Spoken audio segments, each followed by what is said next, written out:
Hello, everybody, and a very, very warm welcome to Ask the Accountant. The episode number is 114, and the date is the 6th of January, 2025. Almost said 24 there. Today, we've got a cracker for you. We've got a bit of a look back into 2024 and a look forward to 2025, especially around the world of technology. But first and foremost, let's say hello to the co-host with the most. His name is Johann. Johann, how has your week been? Good morning and welcome to 2025. 6 days in, so far so good. The world's not fallen apart completely. But yeah, no, I've had a good week. Productive, busy with client engager, busy with clients finally going, oh, you need my tax return stuff. Yeah, I've only been asking 9 months, but don't you worry. But yeah, all good, busy, but good. How about yourself? Yeah, it's been good. It's been really busy, but to be expected, right? And I've got a week of just pure quietness. The wife and the puppy are off on holiday. So I am literally wake up at 6 o'clock, go to bed at 11 o'clock, just do tax returns and accounts all the way through. So yeah, that'll be fun, won't it? That'll be Ladies and gentlemen, this is how Aaron handles tax season. Ship To off the be wife clear, and the dog. yeah, exactly. To be clear, most of it's okay, but yeah, I did for Boffic's purpose, I did say that I'll take on all new clients over this period just because capacity reasons and stuff. So maybe I'm regretting that choice. That'll be fun. Be all right. Yeah, be all right then. But we would be nothing at the Ask the Accountant episodes if we weren't here with our amazing community. We have Cheryl here already telling us that we were late, basically, but from a snowy South Yorkshire. Oh, have we got any snow yet? No, we're no snow here. We did have some yesterday, but yeah, no. I would say enjoy the snow, but I don't know if I've not found someone who enjoys the snow. But yeah, hopefully everything is okay. Your end, Kirsty's here as well. Good morning, everyone, and Happy New Year. Happy New Year to you too. 2025 is here. Good morning, Happy New Year from everyone from a rainy London. So Dave says it's a rainy London down there. Paul says good morning, chaps. So good morning. I was going to say, where's your weather forecast there? It's just wet and windy in Pompey, says Paul later down the line. So yeah, we got that one. And morning, everyone. Hope no one was snowed. I always thought it said hope everyone snowed in first. Tim with the C being there. So yeah, good. And where's the weather forecast? Tim, come on. Yeah, what's it like in Guernsey? Yeah. And Sam says Happy New Year. Did you have a nice break? Certainly did, Sam, but where's your weather forecast? Come on. Everyone else has provided one. Yeah. And have you got an escape room yet, or do you know escape room yet where we can deal with the weather? That could be an interesting British take on it. And looks like work from home day. Not sure I can get off the street yet. Oh, ouch. Okay, that's not good at all. Hopefully that gets better over time. Reminder to everyone, if you are listening back later at any point, you may realize that we are not live to as many platforms as we've been throughout 2024. 2025 is a new thing for us, and we're on a much reduced set of platforms. So if we're not on the platform that you normally expect us to be on, then going forward, we're going to be on the Ask the Accountant YouTube channel, and the Ask the Accountant LinkedIn, and our personal LinkedIn and Instagrams going forward. So if you want to catch us live, that is where to find us. And Kirsty says wet and rainy in March. I always see the word March and think that yes, the month is wet and rainy of March. What's happening today? Tim says it's wet and windy with horizontal rain. What the? That's island life. Yeah, exactly. Right. Okay, then, everybody. So we have a very exciting day. Show planned for you today. We're going to be looking back at 2025 because today is the start of a very exciting little conference season in the world of technology called CES. So over in Las Vegas, there is a nice little conference hall being opened up as we speak. Well, timing difference and all that means that it'll be whenever it's going to be in the afternoon, whatever. But there is some very exciting announcements already come through. Your TVs, LG, Rode are always excited about it. So for audio equipment and everything else, there is a lot of excitement over in CS. But we thought we'll give an opportunity to have a look back at 2024, the technology that we've used in our practice and give you a bit of a review of 2024 and what's happening there. Just a couple of latecomers in. Clive there. Good morning, Clive. Hello, morning, lads. Welcome to 2021. Good morning to you too. And RR says, hi, both. Snowing in Leicester. Looking forward to starting my Engager journey this month. Oh, welcome to the family, RR. Welcome to the family. Hopefully we'll see you in a month's time now, is it? To Engager Labs. Hopefully we'll see you there. Happy New Year, says RR. All right, let's start it off with you then. Johann, you go first. What's the first bit of technology you want to talk about, review, look back on 2024 that you think's made an impactful? I think, if I think about it, I think I've got 3 items I want to bring to the table. So that's kind of an indication for you of get the cogs running of 3 your end as well. Go for it. Okay, so I'm going to lump 3 of mine into one and just say AI in general He's has broke really... rules already. Well, look, no, I'm joking. Go for it. Copilot, Microsoft Copilot, I absolutely love for a very distinct purpose of it records, transcribes, summarizes, and pulls out action points from all of my meetings on Microsoft Teams, which is amazing. And that all my internal team conversations with my on-point accounting firm are done through Teams. All of my client meetings and new inquiry meetings are done through Teams for on-point accounting as well. So that has saved me so much time. It's improved the communication with between myself and my team, because they can now see word for word everything that's happened, and they can see summaries and stuff. Click, copy and paste, quick and easy, saved into Client Engager. Everybody's happy. Yeah. Same workflow over here.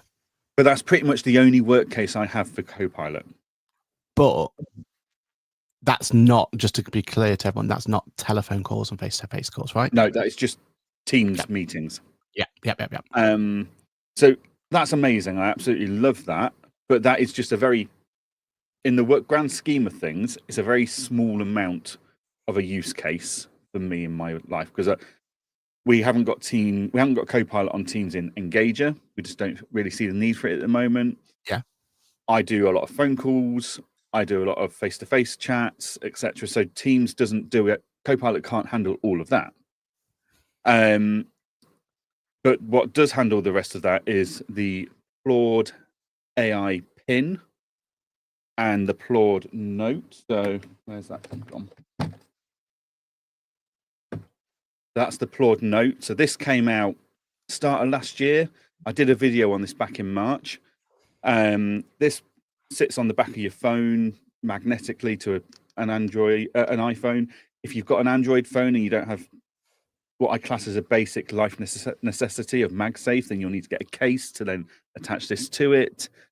But yeah, fantastic device, and it uses vibrations from your phone speaker to be able to pick out and transcribe phone calls for you. Very, very useful. But I then got the Claude pin, which it attaches to your top. It just basically, it's like having a Star Trek badge. You just tap it, it records, and then you tap it and it stops recording. So that's been making my life a lot easier, because there's many a time I'm parachuted into a client and have to have a phone call with a client who I'm not the client manager for. Then I need to hand that conversation over and explain everything that I've done. So much more efficient just to send a transcription and a summary and action points to the client manager whose client it is. So that's been groundbreaking. But this weekend, so the way that works is that you buy the device and then you can have a free subscription, which gives you like 700 minutes worth of transcription a month. I've been burning through 10 hours worth of transcription a month recently, which starts getting very expensive. But this weekend, they launched the unlimited package. So for 20 quid a month, I get unlimited transcription, advanced AI tools. So now I can press a button in the app, Claude app, and go, what were the action points from this meeting? And it will go and find that meeting's recording, bring up the action points, etc. Or what did I discuss with so-and-so last week about this? And it goes and finds it for me. So instant upgrade subscription to unlimited. What I really loved about it, though, because I'd already signed up to a year's worth of their top package at the time, which was like 1,200 minutes a month or something. So I subscribed to unlimited, forgetting I'd already paid for the not long paid for a year's worth of subscription to save some more money. They took the money straight away, as you'd expect for the unlimited package. 12 hours later, I had the annual subscription for the previous package refunded to my account with no questions, nothing. Wow, fair play. So now I can just record absolutely everything on these devices and not worry about do I want to transcribe that? Don't I want to transcribe that? Was it worthwhile? Wasn't it worthwhile? I can just crack on with it, which is brilliant. So yeah, very happy with those. So, and then ChatGPT, game changer for me this year, made my life so much better. So yeah, so the AI is my top one, basically, but made up of those three things. Equipment wise, well, let's go back and forth. Let's do back and forth. So the AI is your number one, and I think for me, like my experience with AI, I started the year with Microsoft Copilot, as I spoke about this time last year. I'll be honest with you, I have tried to make it so that Copilot is my one and only AI device, and I'm struggling massively to make that work. I am trying to push it through its paces. One thing we have done at Bofix that's a little bit different is that we've tried to make it so that it does record telephone calls. Now, the way we've done it is that we put the call onto loudspeaker and then we record it on another device and it kind of transcribes it, and it does its best. It's kind of, if we're in a face-to-face meeting, I will just put a device on the table and we'll record it that way. So we've got it there. So we are finding ways to make a round shape fit in a square hole sort of idea, but it ain't great, as you can imagine. Like, that's not, we're making it do things it shouldn't be doing, right? And every time you do that, you're always going to find problems and issues with it. So that's been really frustrating, if I'm honest, because our telephone system is through Teams, right? We are literally picking up Teams, making the phone call and calling to our clients or HMRC or whoever via that, and not being able to just natively transcribe that and keep those notes has been really frustrating. But hey, the other thing I'm using Microsoft Teams with is I've really dived into the Copilot finance functionality, which is an add-on to Copilot, which is a part of Excel. An add-on to the add-on to the add-on. Yeah, exactly. So again, it's not a great experience, right? Because for one, I didn't even know this existed till midway through the year. Like, I was fighting my way through. But now I am using it. We do see a major benefit of being able to have the ability to be able to get an Excel spreadsheet and do reconciliations. So I do download from time to time the QuickBooks ledger or Zero Ledger, whatever, get them a CSV file of a bank account, and we can do reconciliations like that, like straight away. It goes through, boom, boom, boom, finds that information. That's cool. That's nice. The workflow's not great. You kind of got to download things, push things over. But overall, compared to having to manually tip through a bank, much quicker, much more straightforward. So we're liking that. But I think conversation we'll put a pin in and we'll talk about when we look forward to 2025 is at what point is the subscriptions cost of AI like too much? Because it's 20 quid a month for Claude. It's 20 quid a month for well, it's more than that, isn't it? For 365. I can't remember what price we paid 365 for Copilot, but yeah, I think it's expensive. Copilot right? does work out about 20 quid a month. Roughly, but you have to pay up front. There's all that element to it. ChatGPT, 20 quid a month. 20 quid a month. You could probably get away with the free version, but I like the fact that it can remember who I am, and you can only do the conversation at 20 quid, isn't it? Something like that. Yeah. It's just starting to get his head around the fact that I've got multiple things going on in my life. I'm not just an employee, as it were, of one business. Yeah. So there's definitely that element to it, isn't there? And that's definitely a conversation for what to think about for 2025, because it's Netflix versus Sky all over again, right? Like, at first it seems like it's a bargain, but then when you start having to have this subscription and that subscription, that subscription, it becomes mental, doesn't it? So AI was your number one. My number one, I'm going to go for, in fact, I am definitely going to go for this one as number one because it's been the biggest eye opener. And I had my eye on it for a long time, and it was this Microsoft Surface. So the idea of the Microsoft Surface, like vomit. But the reason this has become so important to me is because it's told me how much the Mac ecosystem, the Mac OS, is so important to me. Because I was expecting this to be the solution for me. I was expecting this to be the device I throw in a bag, especially if I'd have been able to get the 5G version, which still isn't available. But if I'd have got the 5G version for it, have unlimited connection options, I'd always be connected to the internet. It would have been the one device that would replace my iPad and my laptop at the same time.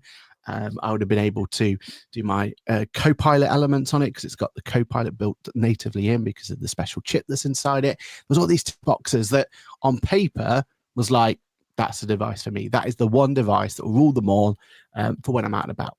Obviously, when I'm sat in this computer, in this chair here, it's Mac OS the whole way. Never going to touch anything else. This is my comfort zone. When I'm sat here, I'm productive and I'm happy.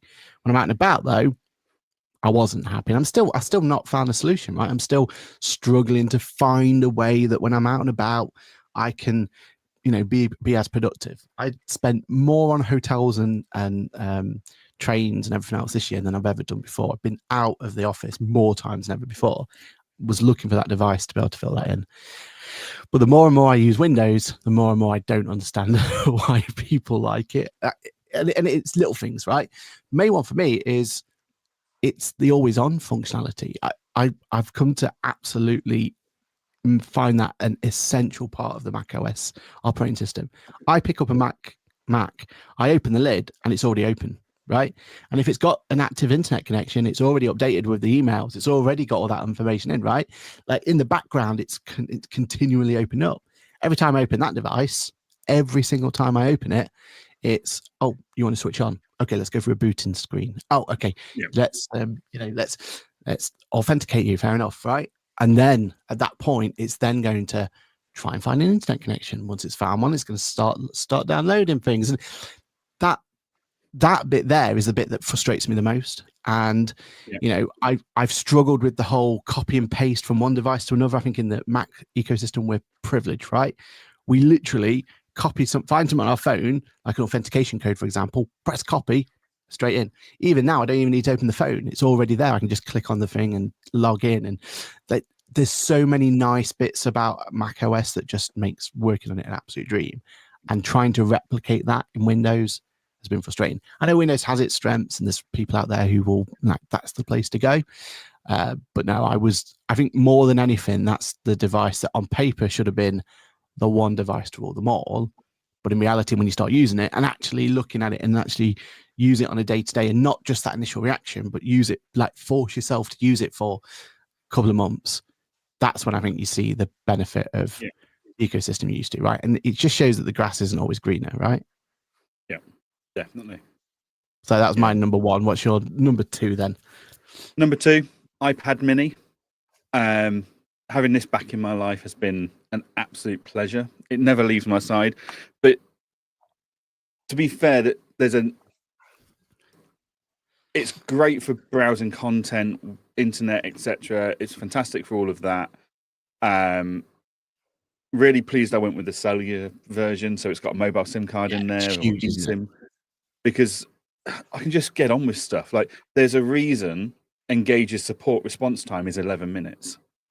It's because I can just get on with it. I don't have to wait for a device to boot up. I don't have to faff around getting a hotspot and stuff. I just get on with it. Yeah. But to be fair, the bit that in the iPad mini, and it's available on all iPads now, is within iOS 18 and Apple Notes, that the neatening up of your handwriting. Like, if I look at the amount of notes I've taken on Apple Notes in the last 3 months versus the amount of notes I took in the last year, and Apple Notes has been my note-taking app of choice for 2 years now, I've taken 3 times more notes in the last 3 months than I took in the whole of the previous 12 months to that. Because I'm not worried about my handwriting. I'm not worried about is it legible or can I see it all? It neatens it up as I go. So actually, it's really legible, and I can read back and go, I know what I meant there. So yeah, and that's helped my memory. That's helped my recall. That's helped everything. So iPad Mini, Apple Notes, Apple Pencil, and the correcting of handwriting, game changer for me this year. Absolute game changer. I am jealous because for me, I just couldn't justify getting the iPad Mini. Like, it was just that one device where I love it. I mean, it's that here, my old one. Like, it's there. It's got no battery now. That was the problem, right? Like, that's why you had to upgrade, right? That was it was just the battery. That was the only thing that was keeping it back, right? Yeah. But I am jealous because I do miss that device. It was that perfect device, and I've tried alternatives, right? Like my Android, I finally went for a decent, half decent Android device. I've always had to have an Android device, but I've always had like a cheap secondhand, like just one, so I can install the odd app that I need to. But I thought this was the solution. I thought this foldable device that you could fold out at any point, but it just doesn't fit that gap. Like, yeah, it's the same form factor, give or take, and yes, it can arguably do everything it can, but it just doesn't do everything as well. I think the only bit that's still holding back the iPad for me is I get Notes is a great solution, but Notes wouldn't work in my ecosystem and my workflow. I'm still using OneNote, like as shoot me down for it, but that's the only one that connects properly with Microsoft, right? And means I can get that go for it. But Notability, I'd love to go back to Notability. I used to use that a long time ago. Yeah. But that handwriting correction, that neatening of my handwriting, that's ruined me. I can't. I tried Notability the other week, and it's like, no, I'm not happy with the presentation of the information. But I love a lot of the features in Notability and Good Notes and all of that. So it's like, if other apps could, like, if OneNote took that handwriting neatening ability and launched that for you, then of course it'd be great. And I would look at other apps if they had it, but it's that one thing that I just cannot. It's completely vanity and psychological in my head that I like the way Apple Notes presents my handwriting and neatens it up. It almost looks like I've not just scribbled on a page. But in theory, it's a system thing, right? Like, it should just work on any going forward. Like, you'd imagine in WWDC there'll be a handwriting kit, right? That any device or any software should be able to just implement in, and all that goodness should come through. You'd hope that's going to be where that comes into. Yeah. But that's not there now. And trying to get the data from Apple Notes to a third party is a bit tricky, and there's jumping. Yeah, it's fiddly. Like, you do need to stay in the ecosystem. And ideally, you want Siri to be recording that because there is that cool feature, right, where it can record and transcribe for you that thing, and every time you write, it can remember where you wrote, so you can go back to it and all that. Notability. It's not That's not in Apple Notes. I think they wanted that there, didn't they? They showed it's not. It's broken, right? Yeah, like even the record function, you can only record or take notes. You can't do both at the moment. Yeah. And there's those little bits, isn't there, that's not quite doing what you want it to do to get the most out of it, which is a shame, massive shame. But yeah, no, I think the iPad's an absolute must. Well, the iPad Mini. So my number 2 is, again, a way of looking at stuff that's actually made me go, you know what, that wasn't a solution. But the problem is this was a very expensive trial to make this work. So my second one has to be Apple Vision, the device that didn't deliver.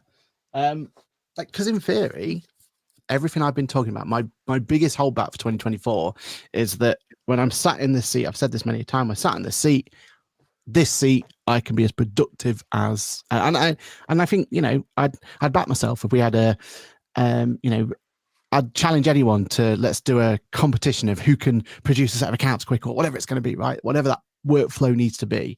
Sat here, I'm happy that I can be as productive as, as the next best, or even better. I back myself for this.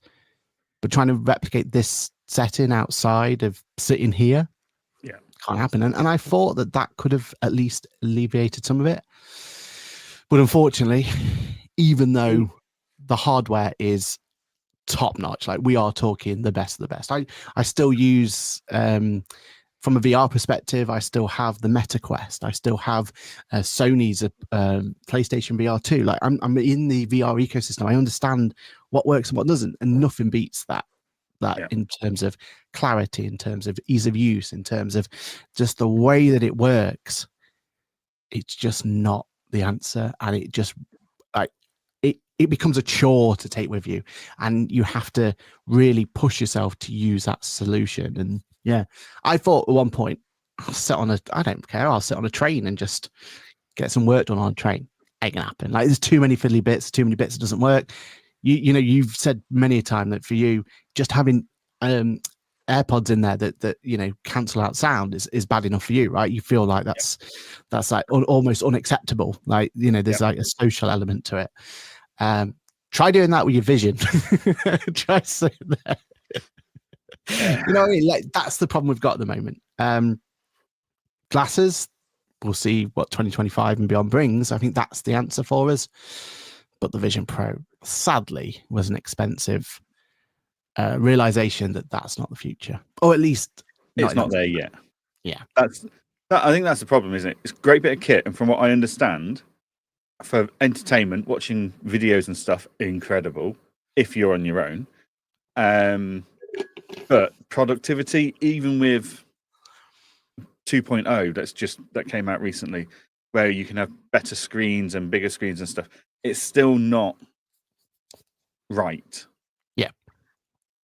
So yeah, I mean, I even tried editing a video. I've edited a few videos on it. Again, unless you try these things and really force you to it, you don't get the full. You can't make an educated guess or decision, right?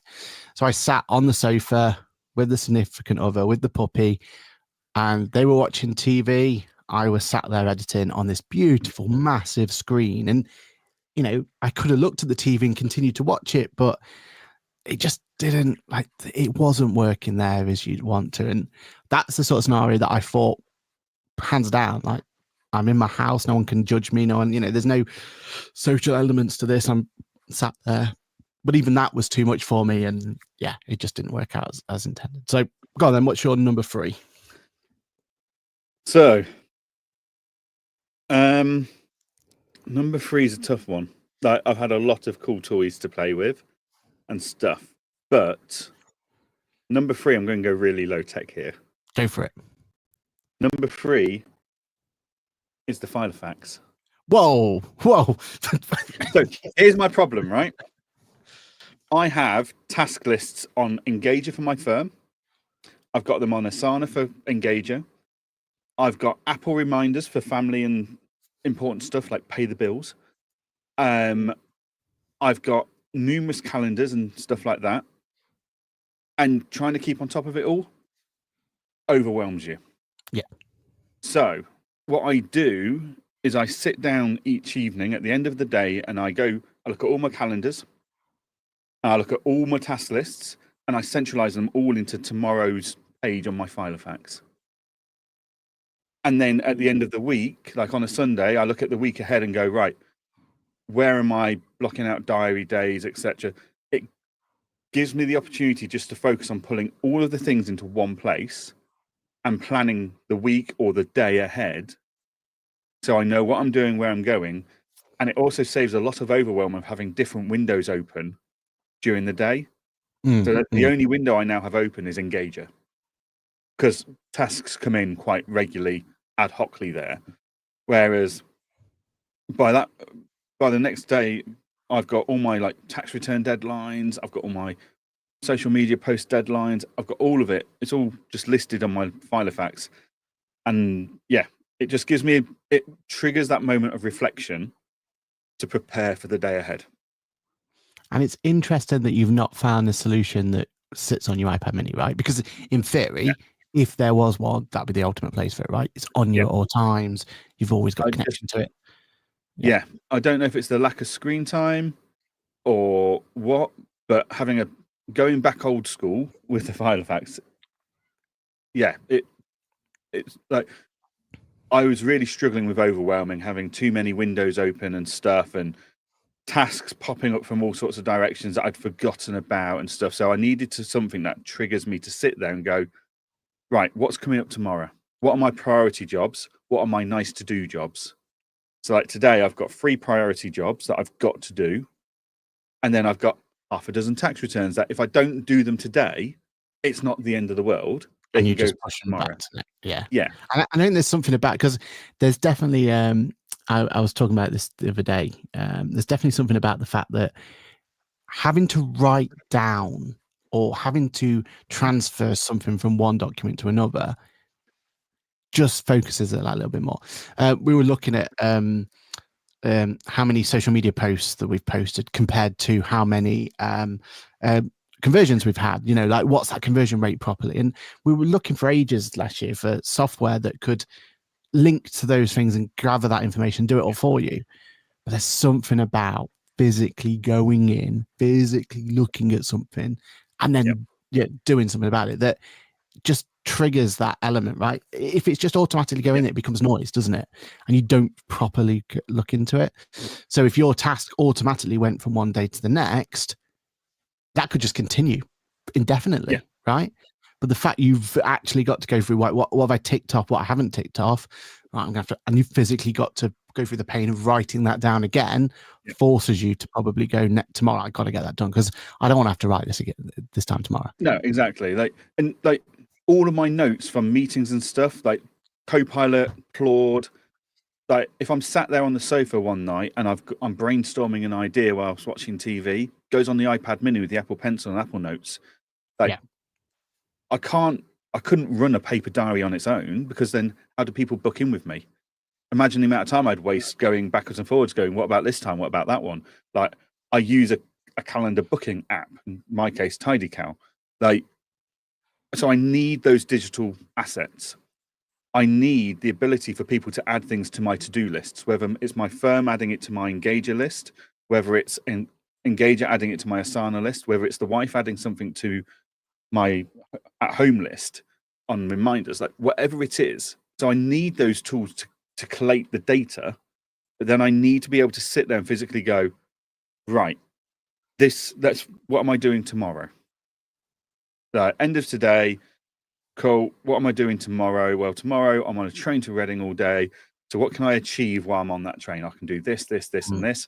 I couldn't achieve this because I need to be in the office for that, or I need to be speaking to someone for a period of time for that. So that will need to go into another day, whatever it is.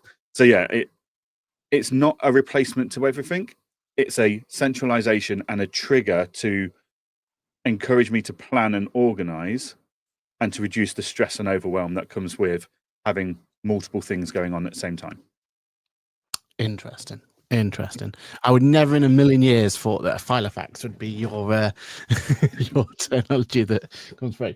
Awesome. Okay, my final one then is it's kind of a twofold to it, but it's my kit that I take with me to go on hotels. As I said, had a nightmare this year in terms of. Just a reminder, Aaron, this is a PG podcast. Yeah.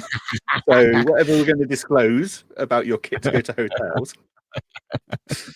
But this is about how do I make that a experience that just isn't like the most frustrating. And two bits that have come with it. So I've got myself a fancy little charger solution here. Love this. The idea is that you've got multiple points. You plug one thing in and you can charge a lot of thing in. And the big thing about this one, also charges your power bank. So I got my power bank this year to a proper decent power bank, because that's you've said it in an episode not long ago, having the ability to not have power in your phone just is a non-starter, right? So having that on the side of the bed, plug everything in, get everything all charged over the night, absolutely game changer for me. All I need is one plug. Plug sockets, is there? Exactly, right. And then this device here has been my other one. So this is a Wi-Fi extender repeater, but the cleverness about this, it's got a little UI to it, so you can connect with your phone or your laptop or anything else.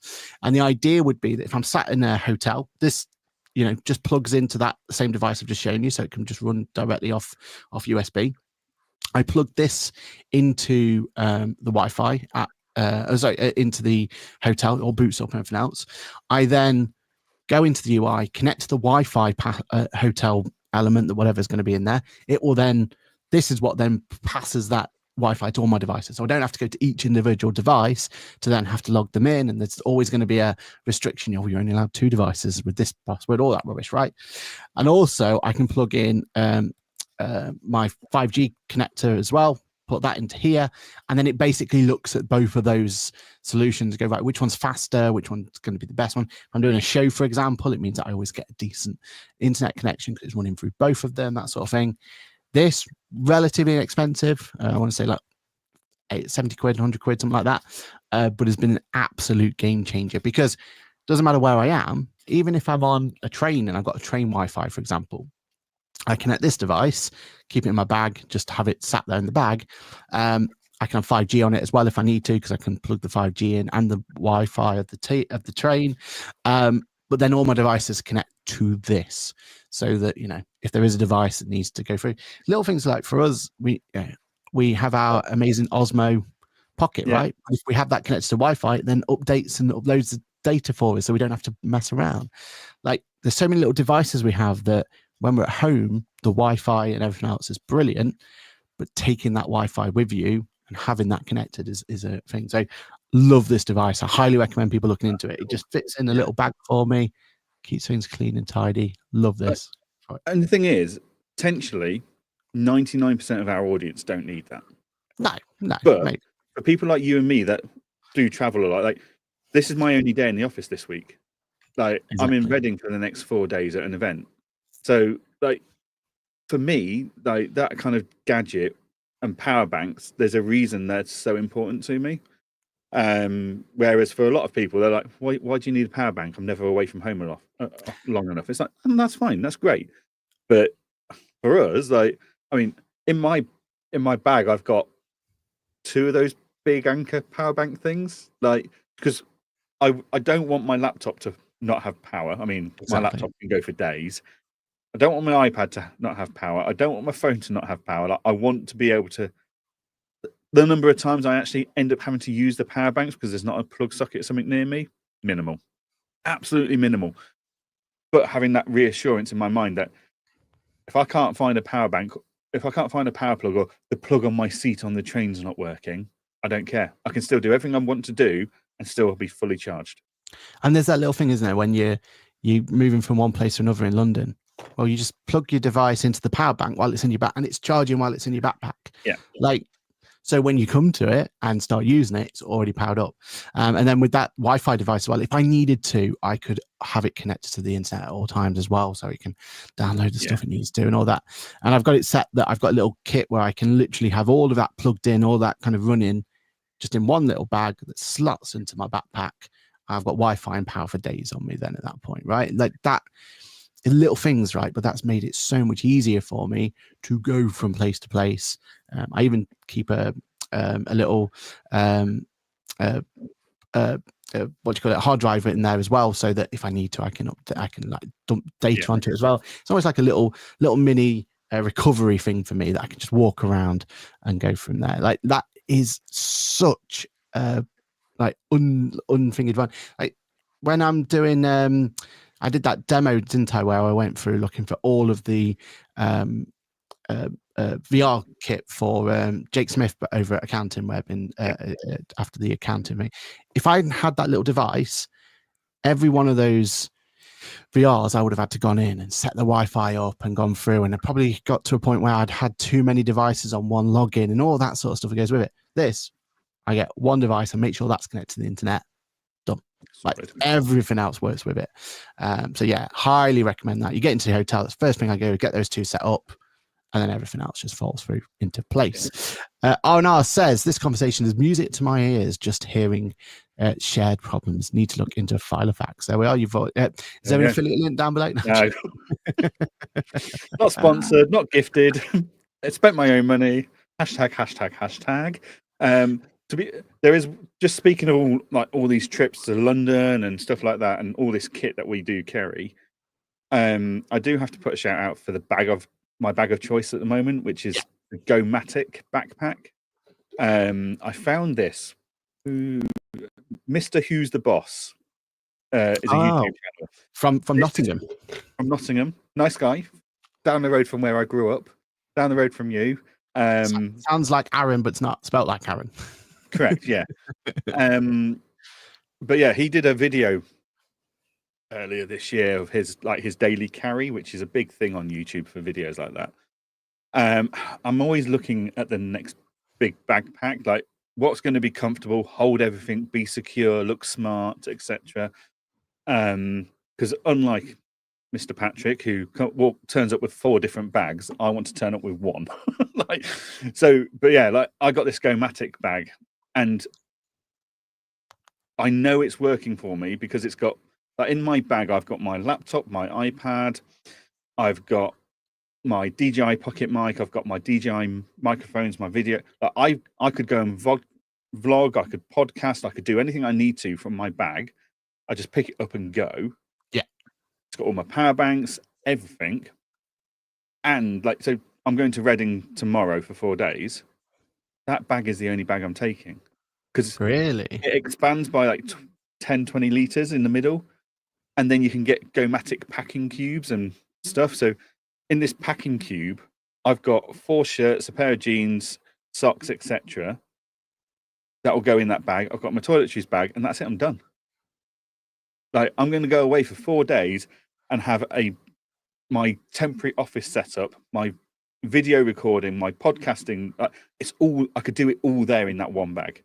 And it's a really comfortable bag to wear. Like, a lot of these bags get like, they come with loads of space, but then the straps are too thin and they dig into your shoulders and stuff. Like, no, this bag's robust. It's fantastic. So yeah, anyone that wants a decent backpack, I think it isn't cheap. It's like £100 for a backpack, but the Go-Matic backpack is fantastic. So yeah, because you use the Linus Tech. I love it. Yeah, Bag, don't you? You love with that. me at all times. Like, this is an absolute go-to, and I think for the same reasons, right? It's comfortable there. Yeah. I couldn't just go with that one bag, but that's because I bring multiple cameras with me and all that sort of stuff for most events, right? One thing my aim for 2025 is to find a rolling bag, like one of those rollers that actually is decent. Like, I keep buying, which I think is expensive for a roller bag. I'm spending like 300, 500 quid on well, not that should work. 300 quid on rolling bags, like Samsonite ones. I'm in my mind, I'm spending money on reputable ones, but they're not built for the story all the time, isn't it? When we come back from Daz and it just disintegrated on the way back, right? Like, they're not designed for that. So yeah, I'm looking like this 2025. I feel like I've got the backpack of choice for me. I love my backpack, and for the same reason you've said there. But the one thing I'm looking for is that rolling bag that would just be robust. And I think I've got to go aluminium. I think I've got to go like top end. I've got to fight, but it's a difficult one to go through. Cool. Well, I think that's our look back at 2024. What about 2025? What? Let's keep this short and sweet. Let's go for items that you think you're looking for. So I've already said one of mine's that rolling bag. That is what I'm desperate for. There's got to be a solution out there. What are you looking for in 2025? What's the bit of technology that you want to kind of nail for there? I think 2025, I really want just a refinement of what we've already got. Like, I want Apple AI to actually do what it said it was going to do on the tin. Yeah. Like, I want that, or I want an AI. I want one AI solution that's going to do everything for me. So like, Gemini sounds brilliant, but it can only look at one email account. It can't look at all the email accounts and all the calendars you've got. So whereas Apple AI can, but then what Apple AI can do with that information is sod all. So like, I just want refinement. I want it to be practical. Don't know if there's any technology as such that I can imagine them doing such an improvement on that it would justify an investment for me. I know we keep hearing rumors about MacBooks having SIM card access. Tablet access, yeah. That would be the perfection of the MacBook for me, because like, as you say, it's the opening up the screen. So like yesterday afternoon, I'm stood there cooking dinner, and my wrist vibrates to say I've got a ticket come in for Engager. I literally just opened my MacBook screen. I didn't have to wait for it to boot up or anything. I could see what it was while I'm cooking and deal with it, like in minutes, like seconds. The only time I can't do that with my MacBook is when I'm out and about. So if I've got a SIM card in there, yeah, that would be the game changer for me. But other than that, I don't know. Everyone seems to be going down this whole thinner minimum packing type thing. So like, we're expecting the Samsung S25 Lite. Yep. The iPhone 17 Lite, isn't it? Yeah, the 17 Air or something. Yeah, that's it. Yeah. Now, that all sounds great. Obviously, lighter devices in my pocket. Everybody's happy. Like, you carry 3 cameras around. Personally, I think I can do it with an iPhone and a DJI Osmo Pocket 3. Can I do it to quite the same level as you? No, but it's good enough for me. Yeah.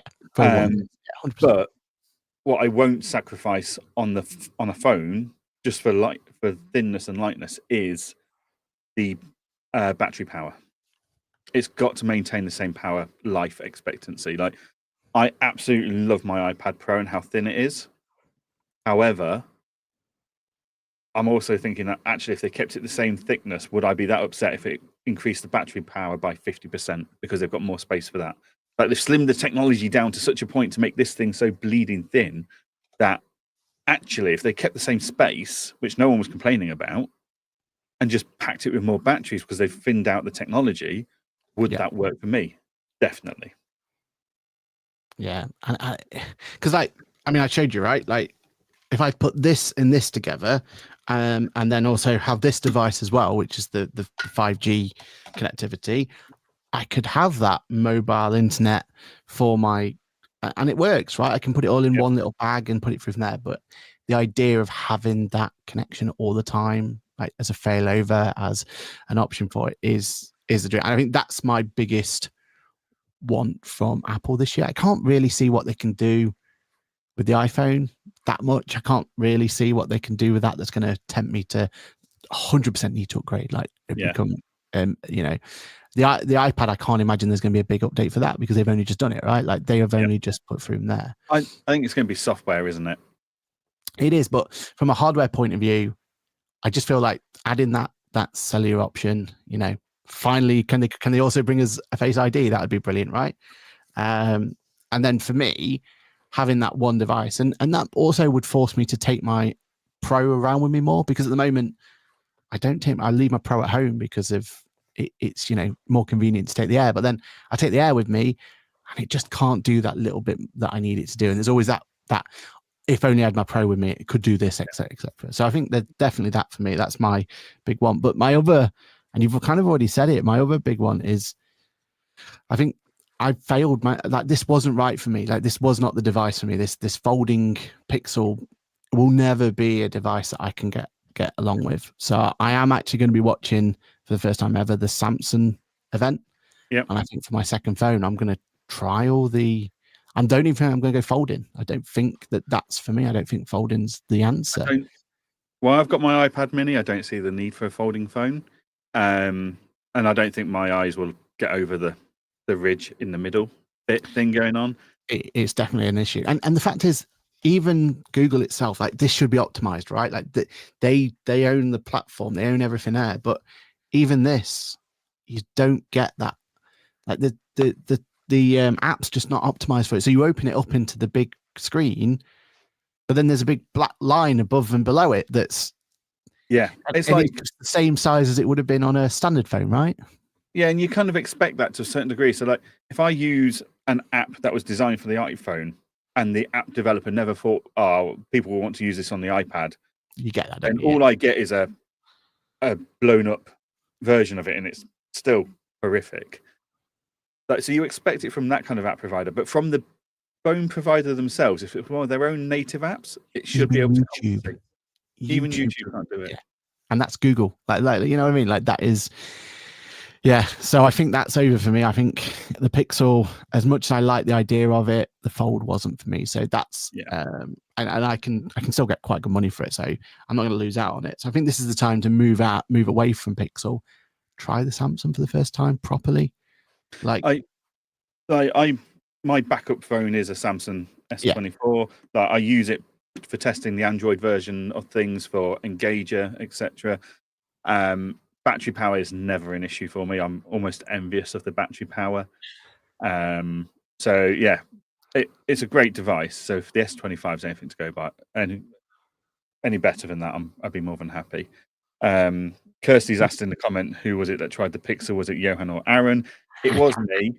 But you went full blown, right? This wasn't Like for me, it's a secondary device. If it doesn't work out, it doesn't work out. Yeah. No, I made this my primary device to see if it would work. I gave up after 3 months. I shouldn't have to charge a phone more than once a day. Yeah, exactly right. The Pixel, like, it might work if you're at your desk a lot and it's like wireless charging and stuff, great. But when It's not you're even out and MagSafe, is it? it's not MagSafe, no. But if you're out and about, like, for the next 4 days, I'm in Reading, right? Those days I'm going to be out of my hotel room for breakfast. I won't be back in my hotel room until 9, 10 o'clock at night. I need my phone to work for all of that period of time. I don't need to be using a power bank 3 times to top it up because it's running low on battery. The Pixel just couldn't handle it for me. So that was the Pixel 8, to be fair. The Pixel 9, I'm hearing very good things about its battery life. But for me and my lifestyle, as it were, it wasn't going to work. But I think that's the main point here, isn't it? Like, and we've referred to it a few times. Like, just because all of this cool tech works for you and I, doesn't mean it's going to be right for our whole audience. Like, and just because a tech works, doesn't work for us, it will work really well for, like, so if Kirsty sits with her phone on charge most of the time, or doesn't have the heavy usage that we have, then absolutely the Pixel's going to be a great phone. There's no denying that. It's a good phone. It just couldn't handle the battery drain I needed. And it's working. It's finding the tech that works for you and your lifestyle and your working life, etc. That's the important part. That I've seen many, many, many people on YouTube that go, "This is amazing. This is brilliant," and I've looked at it and gone, "That would never work." Or I've brought it and gone, "It doesn't work. Like, what? This is so it just doesn't work for my circumstances." That's the problem. So, like, I've got a friend who spends all of his life on phone calls, and he needs to record them so he can make his notes and stuff from them. And I've said, "Oh, I use the Plord. I do it all the time. It's incredible." He spends his life on the phone with a headset on, so actually the Plord wouldn't work. Yeah. But whilst it's the right solution in theory, there's that slight nuance. Whereas I rarely have anyone on my headphone unless I'm traveling. If I'm in the office, I just put it on loudspeaker, or I pick up the phone and have it on my headset and walk around the garden. So the Plord works for me. But if I have a headphone type thing on, the Plord wouldn't work. No. He lives with a headphone on his head.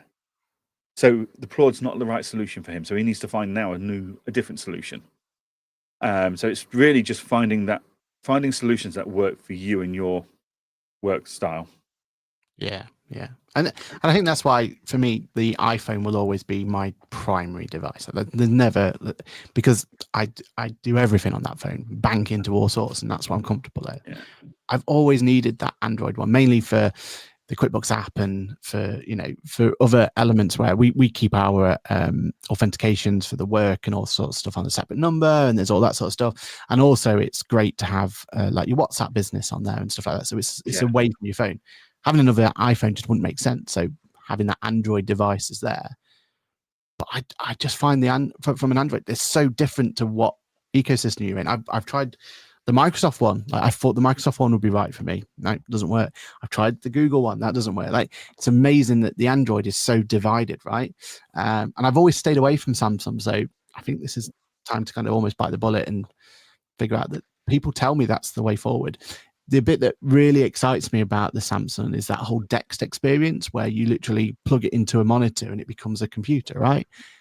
I don't know how. I've never used it.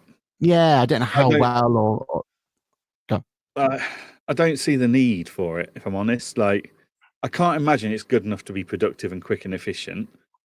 So if I'm only using it to browse the web, I may as well do it on the phone itself. Like, or I've got an iPad, I've got a laptop. Do I need to just? Agreed. Yeah. But I wouldn't then it goes back to that power thing. Like, if I've just spent the last 2 hours in a hotel room using Dext on the TV screen to do all my work, then I go out and then it's like that's a lot of pressure to put on one little battery. True. But the use case that I would love to trial though is with the new update to the Meta VR headset. There's now DisplayPort in, So the idea is you can bring anything into there and it becomes your device. Right. Would that be a worthwhile? And it's good something to try, right? Yeah. Like, is that a productivity thing where all I really need is the phone, in my pocket, whatever, the headset's on? Is that something? Because the one thing that Apple Vision Pro let itself down with is, it connects to, we've already said, it connects to your Mac beautifully, and the experience there is absolutely second to none. But why is that not with the iPad? Like, why can't I just bring that into there and use that? Why is the same with my phone? Like, why can't I bring that in? Like, Apple has built this ecosystem and they pride themselves on the ecosystem. Yeah, it's always that we'll take you so far, but we want to control the experience, and we're not going to let you take it all the way. And I think that's what it is. So for 2025, for me, I think I'm going to trial a few more little things, because I need to solve this issue of let's be productive while on the go. That's got to be solved in 2025. If you're going to keep the amount of travel up that you do, then definitely it's got to be done, right? Like it won't work any other way. So I've got to solve that, and I'm willing to go down areas where previously I've said I'm never going to touch, Samsung being one of them. So we shall see how that goes. And that's it. We're out of time. CES today though, so do keep an eye out of it. Is there anything? YouTube's going to be busy. Yeah, exactly. Is there anything you're kind of looking half-heartedly at? Is there anything you want to keep an eye on? No, but it's one of those where I enjoy watching the tech reviewers' videos. So, Mark Ellis, who I enjoy his videos, that he's over there. There's a few other people whose videos I enjoy that they're all going to it, and I'll be watching their content to see what they're talking about. Like, don't care about robotic tractors and stuff like that. I don't need a robotic tractor, I don't think. But you've got use case though, right? I don't care whether a TV's transparent or not. Like, it's more the practical stuff that this is getting released this year. Here's the information you need to know about it, like a new gadget from Rode or whatever it's going to be, and here's the use case to justify your investment. So it basically, I've got a lot of time on the train and in hotel rooms over the next 4 days, so I'm pleased it's happening because it means I can watch all the content as it comes out. And we'll see. This time next week, I could have my new favorite thing that I'm looking forward to in 2025. Let's hope so. Because I think Rode themselves, I imagine they'll save it to the other big event, their MAB. They tend to do more to that, but then there might be something they'll like refine or something. They'll go from there. I'm keeping my eye out on DJI because we love the Pocket. The Pocket's been brilliant for us, right? They've been a great one.